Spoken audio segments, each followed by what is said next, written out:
President-elect of the United States, the Honorable George W. Bush.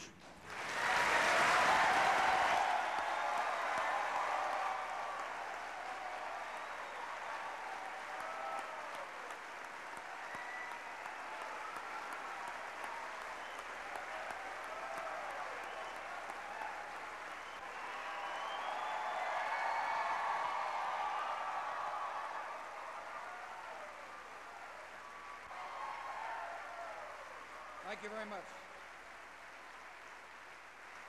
Thank you. A senator and a vice president. This evening I received a gracious call. Our country has been through a long and trying period, with the outcome of the presidential election not finalized for longer than any of us could ever imagine. Vice-President Gore and I put our hearts and hopes into our campaigns.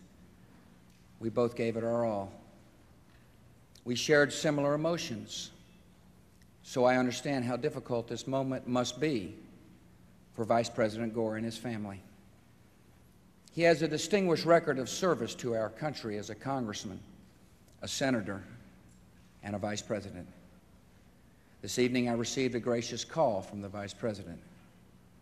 We agreed to meet early next week in Washington, and we agreed to do our best to heal our country after this hard-fought contest. And America will be proud to have him as our next vice president. I have a lot to be thankful for tonight. I'm thankful for America, and thankful that we are able to resolve our electoral differences in a peaceful way. I'm thankful to the American people for the great privilege of being able to serve as your next president. I want to thank my wife and our daughters for their love. Laura's active involvement as First Lady has made Texas a better place, and she will be a wonderful First Lady of America. The cooperation I have seen in this hall is what is needed in Washington, D.C. I'm optimistic that we can change the tone in Washington, D.C. I believe things happen for a reason, and I hope the long wait of the last 5 weeks will heighten a desire to move beyond the bitterness and partisanship of the recent past. Our nation must rise above a house divided. Americans share hopes and goals and values far more important than any political disagreements. Republicans want the best for our nation, and so do Democrats. Our votes may differ, but not our hopes. I know America wants reconciliation and unity. I know Americans want progress, and we must seize this moment and deliver. Together, guided by a spirit of common sense, common courtesy, and common goals, we can unite and inspire the American citizens. And our history proves it.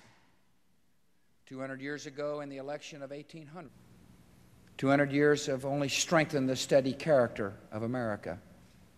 And so as we begin the work of healing our nation, tonight I call upon that character. Respect for each other, respect for our differences, generosity of spirit, and a willingness to work hard and work together to solve any problem.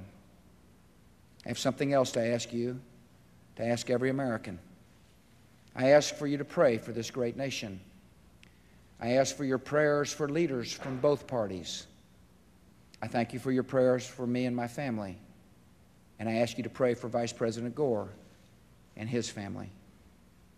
I have faith that with God's help, we as a nation will move forward together as one nation, indivisible.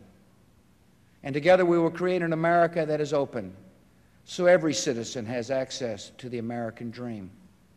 Works of the American people. This is the essence of compassionate conservatism. I have faith that with God's help, we as a nation will move forward together.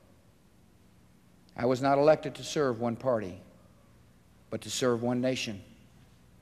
The President of the United States is the President of every single American, of every race and every background. Whether you voted for me or not, I will do my best to serve your interests, and I will work to earn your respect. I will be guided by President Jefferson's sense of purpose, to stand for principle, to be reasonable in manner, and above all, to do great good for the cause of freedom and harmony. The presidency is more than an honor. It is more than an office.